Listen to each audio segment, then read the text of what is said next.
کوئی کہیں سچی محبت کی تلاش میں نکل پڑتا ہے کہ شاید اس سے خوشی مل جائے گی، اور خوشی کا اصل مقام وہ ایک اللہ کی یاد میں ہے۔ خوشی کا ملنا، سکون کا ملنا، یہی تو کامیابی ہے۔ جنت میں داخل ہونے میں امت محمدیہ سب سے پہلے جائے گی۔ اللہ کے ذکر کرنے سے انسان کی حفاظت ہوتی ہے، شیاطین کے شر سے انسان بچتا ہے۔ ہم محتاج ہیں، ہم فقیر ہیں اللہ کے در کے۔ اس فقیر کو چاہیے اپنے خالق و مولا کو ہمیشہ یاد رکھے۔ السلام علیکم ورحمۃ اللہ وبرکاتہ۔ ان الحمد للہ نحمده ونصلی علی رسولہ الکریم، اما بعد۔ اگر لوگوں کی حالت پہ نظر دوڑائیں تو لوگ غموں اور دکھوں کے اندر پریشان نظر آتے ہیں۔ خوشی، سکون یہ بہت کم خوش نصیب لوگوں کو حاصل ہے۔ اس خوشی اور سکون کو حاصل کرنے کے لیے لوگ مختلف طریقے استعمال کرتے ہیں۔ کوئی دولت کمانے کو یہ سمجھتا ہے کہ اس کے ذریعے خوشی مل جائے گی، کوئی کہیں سچی محبت کی تلاش میں نکل پڑتا ہے کہ شاید اس سے خوشی مل جائے گی، اور خوشی کا اصل مقام وہ ایک اللہ کی یاد میں ہے۔ جب انسان اللہ کی یاد سے دور ہوتا ہے، غفلت میں جاتا ہے، تو انسان بدسکونی، بے سکونی کا شکار ہو جاتا ہے۔ اللہ مالک نے 7 قسمیں اٹھا کر جس چیز کا ذکر کیا اپنے کلام میں، ذرا آئیے اس پہ غور کریں۔ وَالشَّمْسِ وَضُحَاهَا، قسم ہے سورج کی اور اس کی دھوپ کی۔ وَالْقَمَرِ إِذَا تَلَاهَا، قسم ہے چاند کی جب اس کے پیچھے آئے۔ وَالنَّهَارِ إِذَا جَلَّاهَا، قسم ہے دن کی جب سورج کو نمایاں کرے۔ وَاللَّيْلِ إِذَا يَغْشَاهَا، قسم ہے رات کی جب اسے ڈھانپ لے۔ وَالسَّمَاءِ وَمَا بَنَاهَا، قسم ہے آسمان کی اور اس کے بنانے کی۔ وَالْأَرْضِ وَمَا طَحَاهَا، قسم ہے زمین کی اور اسے ہموار کرنے کی۔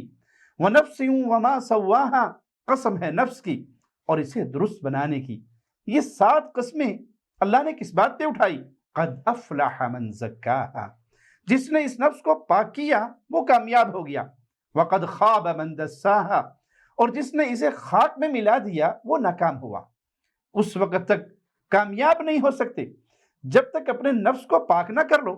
خوشی کا ملنا، سکون کا ملنا، یہی تو کامیابی ہے۔ اس خوشی اور سکون کو پانے کے لیے لوگ کیا کچھ کر گزرتے ہیں۔ اب سوال پیدا ہوتا ہے کہ انسان اپنے آپ کو پاک کیسے کرے؟ تو یاد رکھیے، انسان 2 چیزوں سے بنا ہوا ہے، جسم اور روح۔ انسان کا جسم ختم ہو جائے گا لیکن روح کبھی ختم نہیں ہوگی۔ قرآن حکیم میں، پیارے نبی صلی اللہ علیہ وسلم کی سنت میں روح کے بارے میں زیادہ تفاصیل بیان نہیں ہوئی، یہ غیبی امور میں سے ہے۔ ہاں، اس روح کی غذا بیان ہوئی ہے۔ اس روح کی غذا ہمیں خالق کائنات نے بیان کی، اس روح کے خالق نے بیان کی۔ جن چیزوں کی اللہ نے ہمیں خبر دی اس میں روح کی غذا اللہ کا ذکر ہے۔ مالک کا فرمان سنیے، انما المؤمنون الذین اذا ذکر اللہ وجلت قلوبهم واذا تلیت علیہم آیاتہ زادتهم ایمانا وعلی ربهم یتوکلون۔ ایمان والے تو ایسے ہوتے ہیں جب اللہ کا ذکر آتا ہے تو ان کے دل ڈر جاتے ہیں، اور جب اللہ کی آیات ان کو پڑھ کر سنائی جاتی ہیں تو وہ آیات ان کے ایمان میں اضافہ کر دیتی ہیں اور وہ لوگ اپنے رب پر توکل کرتے ہیں۔ مزید سنیے، مالک فرماتا ہے الذین آمنوا وتطمئن قلوبهم بذکر اللہ الا بذکر اللہ تطمئن القلوب۔ جو لوگ ایمان لائے ان کے دل اللہ کے ذکر سے اطمینان حاصل کرتے ہیں۔ یاد رکھو، اللہ کے ذکر سے ہی دلوں کو تسلی ملتی ہے۔ تو یہ سکون کی تلاش، یہ آرام کی تلاش، یہ پرسکون زندگی کہاں ملے گی؟ اللہ کی یاد میں اور اللہ کے ذکر میں۔ انسان کا نفس، اس کی پاکی کا تعلق گناہ اور نیکیوں کے ساتھ ہے۔ جتنا انسان نیکی زیادہ کرتا ہے نفس کی اصلاح ہوتی ہے، دل کی اصلاح ہوتی ہے، اور جتنا انسان گناہ زیادہ کرتا ہے دل سیاہ ہوتے ہیں، بے سکونی، بے چینی، بد امنی یہ انسان کو گھیر لیتی ہے۔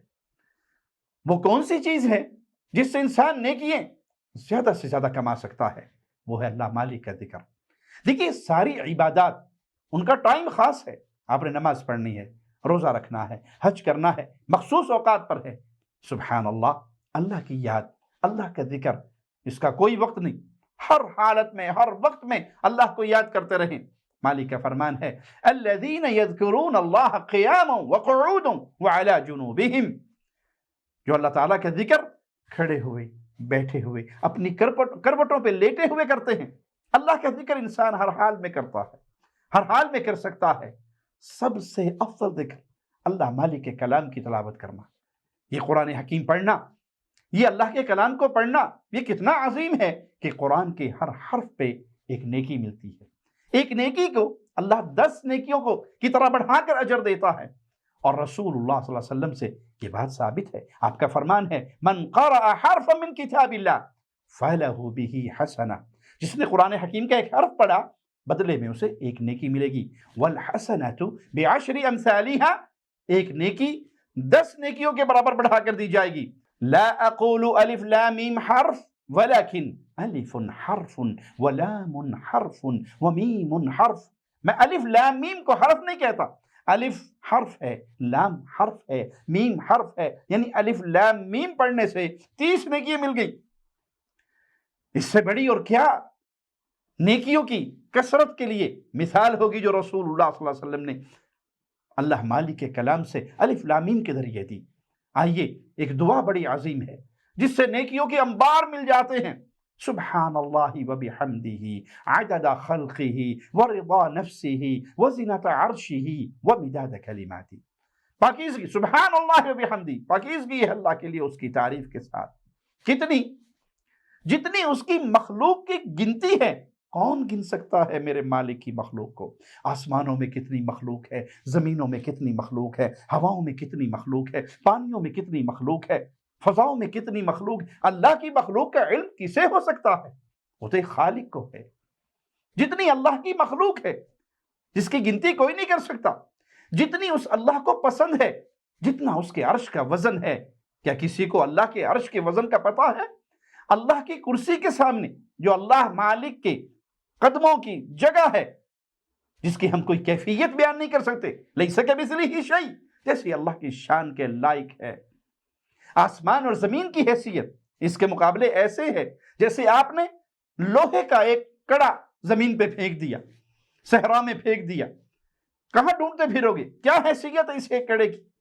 اور یہ حالت ہے، اور اللہ کے عرش کے سامنے کرسی کی حیثیت اسی طرح ہے جس طرح کسی کھلے صحرا میں آپ نے لوہے کے کڑے کو پھینک دیا۔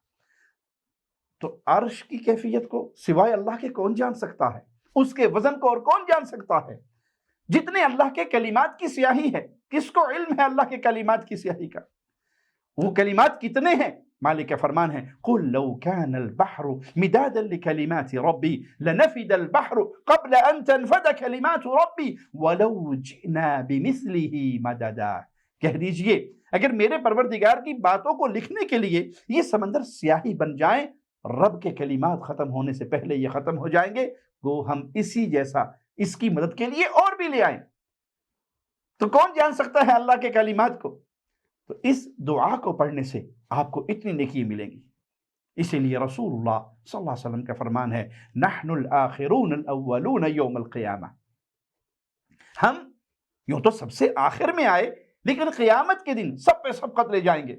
جنت میں داخل ہونے میں امت محمدیہ سب سے پہلے جائے گی، تمام امتوں سے بڑھ کر سب سے پہلے۔ کیوں؟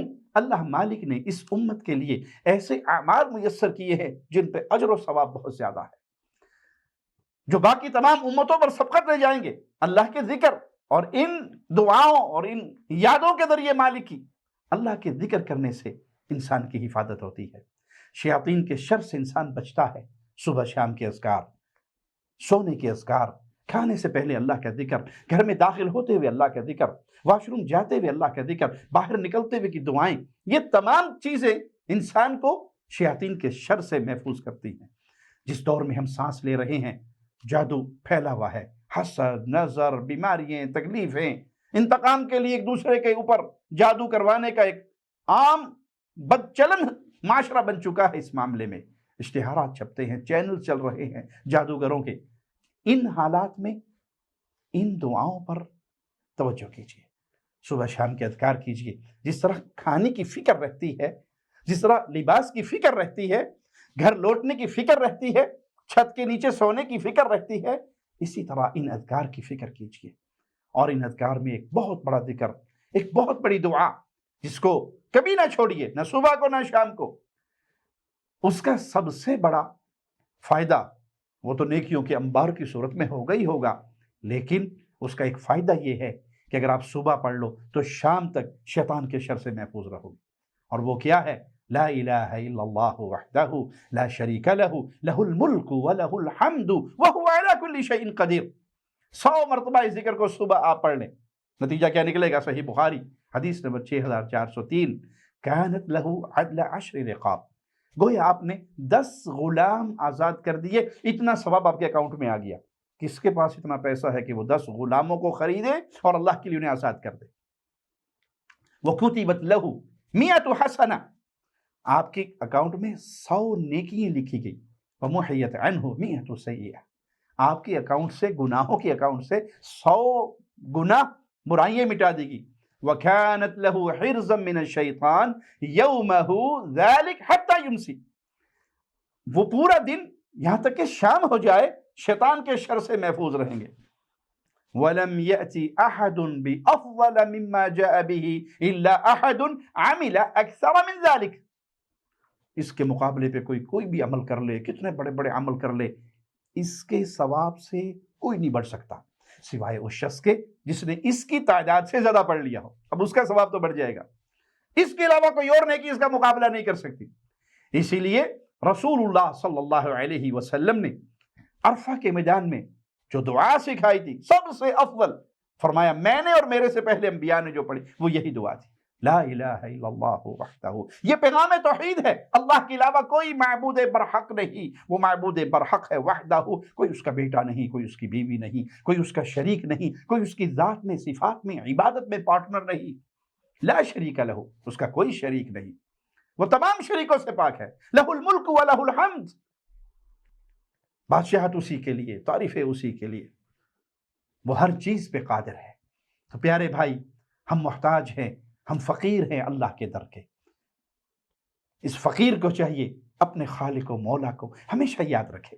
نبی کریم صلی اللہ علیہ وسلم کے فرمان سنن ترمذی میں 3075 نمبر روایت ہے، لا یزال لسانک رطبا من ذکر اللہ، ہر وقت تمہاری زبان اللہ کی یاد اور اللہ کے ذکر سے تر رہے۔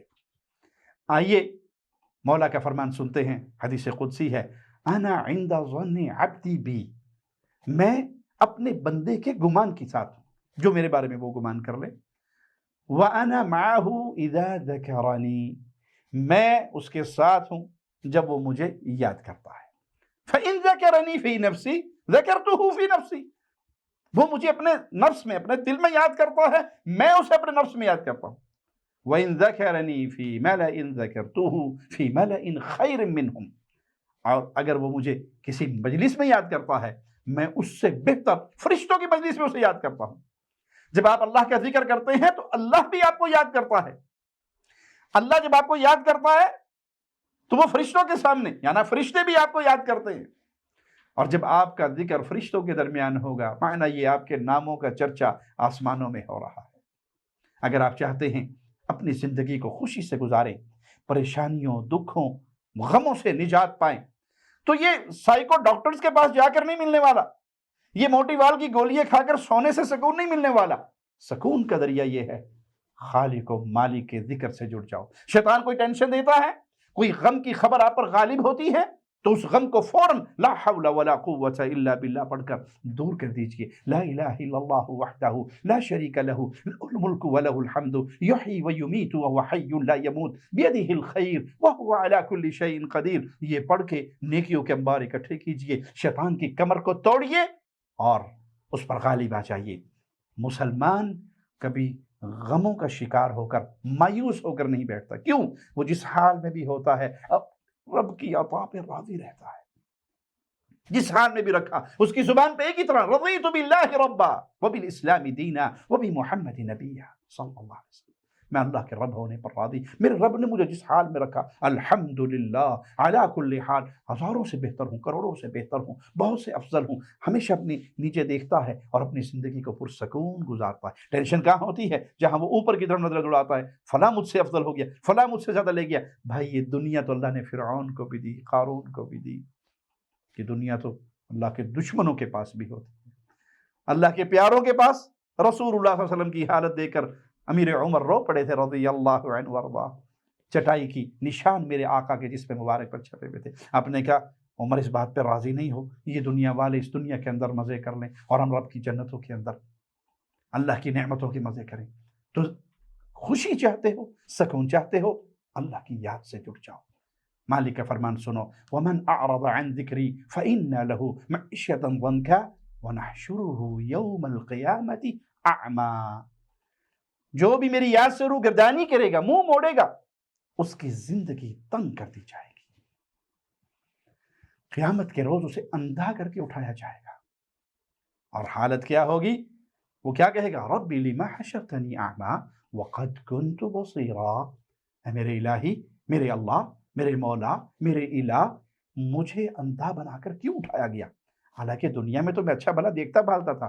جواب کیا ملے گا؟ كذلك اتتك آیاتنا فنسیتها وكذلك اليوم تنسى، جواب ملے گا اسی طرح تمہارے ساتھ یہ ہونا تھا، میری آیات جب تمہارے پر پڑھی جاتی تھی تو تم میری آیات کو بھلا دیتے تھے، اور آج تمہیں بھلا دیا جائے گا۔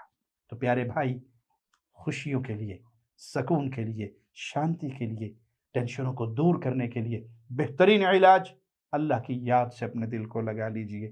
جتنا اپنے خالق کو یاد کرو گے اتنا ہی آپ کا چرچا آسمانوں پہ ہوگا، اتنی ہی آپ کی دنیا اور آخرت سنورے گی۔ ماں کے پیٹ میں تھے جب اللہ نے آپ کا رزق لکھ دیا تھا، بھاگ لو، دوڑ لو، جتنی مرضی محنتیں کر لو، اس سے زیادہ نہیں کما سکتے، لیکن دنیا اتنی کماؤ جتنا اس دنیا میں رہنا ہے، آخرت کی اتنی فکر کرو جتنا وہاں پر رہنا ہے۔ دنیا کی زندگی 60-70 سال پھر ختم ہو جائے گی، آخرت کی زندگی کا پہلا دن 50,000 سال لمبا، اور موت کو موت ذبح کر کے اعلان کر دیا جائے گا، موت کو موت آ گئی، اہل جنت ہمیشہ کی جنت، اہل جہنم جو کفر و شرک کی وجہ سے گئے ہمیشہ کی جہنم۔ اللہ سے دعا ہے اللہ اپنی یاد سے ہمیں جوڑے رکھے، اس حال میں موت دے، آخری لمحات میں بھی ہماری زبان سے توحید کا ترانہ نکلتا ہو، لا الہ الا اللہ کا واضح نکلتا ہو۔ پیارے نبی صلی اللہ علیہ وسلم نے فرمایا جس کے آخری کلمات لا الہ الا اللہ یہ کہتا وہ دنیا چھوڑ کے چلا جائے، یہ اللہ کی جنت میں داخل ہوگا۔ اللہ اپنے کرم سے، فضل سے، رحمت سے ہم سب کو نبی کریم صلی اللہ علیہ وسلم کے پڑوس میں جنت الفردوس میں اکٹھا فرمائے۔ اقول قولی ھذا واستغفر اللہ لی ولکم ولسائر المسلمین۔